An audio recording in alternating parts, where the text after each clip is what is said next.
welcome back to another episode of Drunk and Derailed. I'm your host, Dave. It's been a while, but this project does take a while.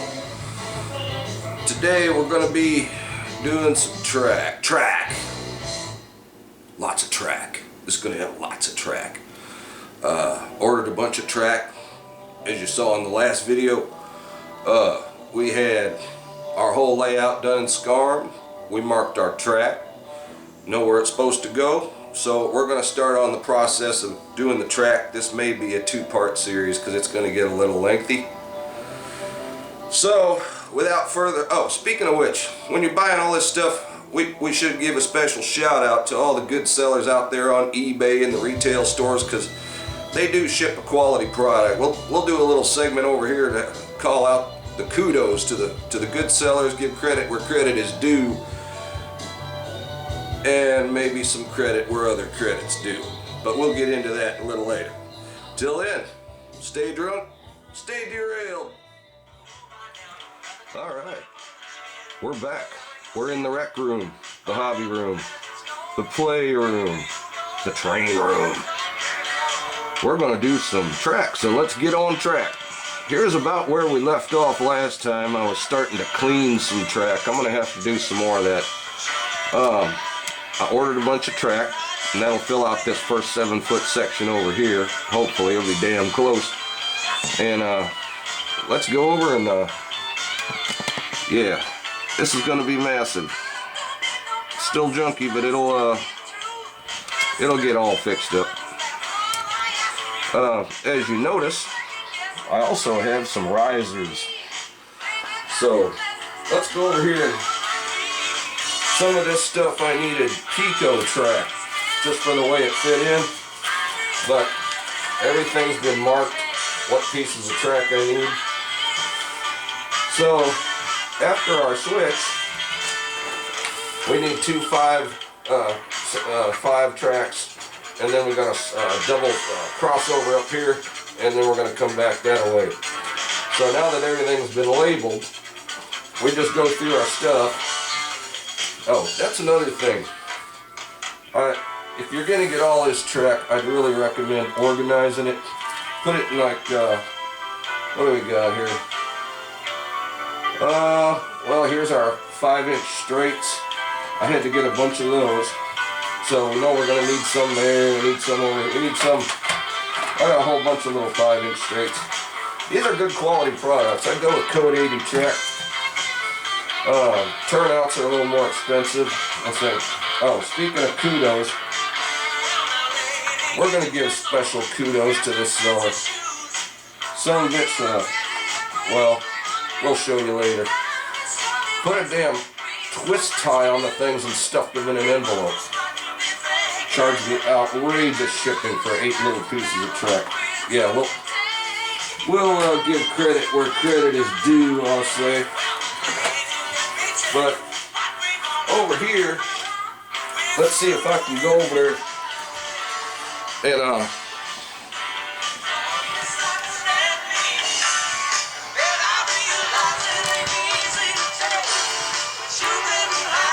over here, I started separating all the track into its sizes and labeling it. That way it doesn't get mixed up and you don't grab a 19 radius when you need a 11 and a 12, and that way it's all together and you know what pieces you got. You can build a box, put dividers in there, maybe even one of those little silverware drawer plastic holders. You can put them in there and label them. Whatever, you know, just separate them, keep them separated so you know what you got. And as I said, we got risers. This here is from Woodland Scenics. They got some great stuff, but scenery is going to come way later, and I'm sure I'm going to spend a pretty penny on that. Like I said, I budgeted $20,000 for this railroad. Some stuff just don't come cheap. But these here are risers, and I got 4% grades and 2% grades. They look similar, so you can see here, I labeled each one. This is a 2. The other ones are a 4. That way you know which pieces are what, because that's a 4. That way you just don't get them all mixed up when you're gluing them down. They're very flexible. They'll glue down, and use some push pins, man, because these are push pins or T-pins. Quilters use them, but these will go down into the foam and hold your stuff while it glues in place. So get a package of T-pins. That's about it for now. We'll come back and start doing the track. Alrighty. Well, I was going to try to lay this out so it would save y'all some time, because I didn't want you to sit there and watch me open track and everything. But the double crossover did not quite match up. And that's my fault, because in SCARM I said I wanted 2 right-hand remote turnouts, and I ordered 2 right-hand turnouts. They're not remote turnouts, and they're a little bit longer than the remote. And as a result, they didn't line up the way they did in SCARM, so I'm going to have to put some jumpers in there and adjust it so it snaps together. Here we got a brand new section of track that arrived broken.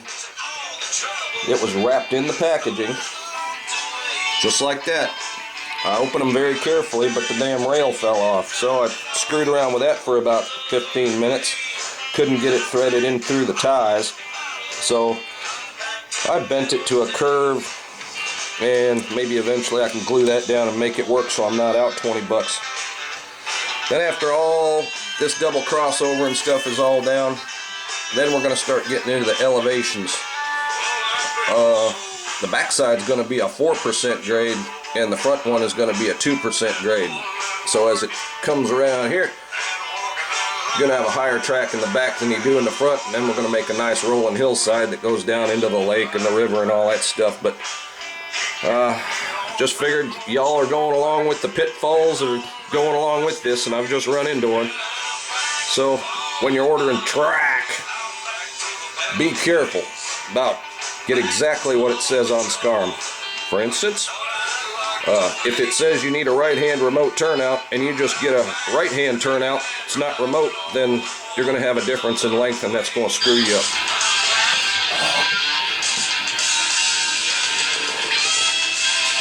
You know, for having a day off, trying to get something done, this is very cumbersome, especially when you're hungover. So, well, I figured let's take a break for now. Don't want to waste our whole day off being aggravated. Damn. I guess shipping in all that, manufacturers ain't all that. Get a broken piece of rail. I guess we'll calm down. So we grab a beer. We're just going to try to relax a little bit. Let's take this opportunity, since I'm thinking about shipping and all that, to throw a shout out to our eBay sellers and give recognition where recognition.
Alright folks, this is going to have to be part 1 of 2 for tracks.